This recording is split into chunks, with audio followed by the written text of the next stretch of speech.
Guinchi, Oui. vous êtes présent ici pour soutenir un peu les amis du Donbass qui Oui. sont agressés depuis 2014. Oui. Et on accuse maintenant la Russie d'être l'agresseur. Oui. Et vous-même, vous êtes donc africain, représentant de l'Alliance panafricaine. Panafricaine, c'est ça, oui. Pourquoi ce combat peut vous être intéressé? Ce combat nous intéresse parce que nous sommes pour la convergence des luttes. La convergence des luttes parce que ce qui se passe en ce moment n'est pas juste. Il faut savoir qu'il y a beaucoup de manipulations là-dedans. Et surtout parce qu'il y a des intérêts qui sont en jeu.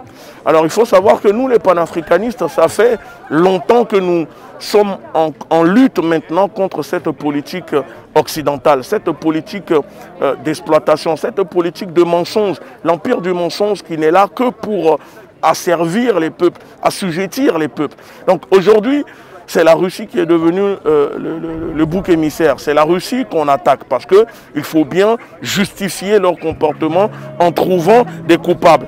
Mais sauf que ça fait 8 ans que dans le Donbass, on tuait les populations, les civils. On n'a pas vu les Occidentaux, ni l'Union européenne prendre des sanctions contre le régime ukro-nazi dirigé par l'ancien président Poroshenko ou aujourd'hui avec Zelensky. Ils n'ont pas réagi. Dans la vie, vous savez, il y a toujours une action-réaction. Quand il y a une réaction, c'est parce qu'il y a eu une action. On voit que la Russie a essayé de résoudre ce problème par le dialogue. Les accords de Minsk n'ont pas été respectés. Et à un moment, quand vous êtes face à de telles situations, où votre maison est menacée de prendre feu, qu'est-ce que vous allez faire? Vous allez réagir.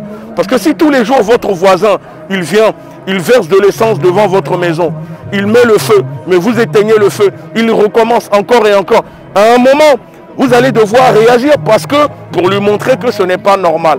Donc, nous sommes venus parce que nous sommes solidaires à la lutte des populations du Donbass. Nous ne sommes pas pour la guerre.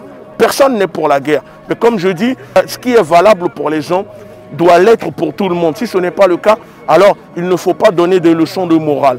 Et donc que les populations dans le Donbass gardent le courage.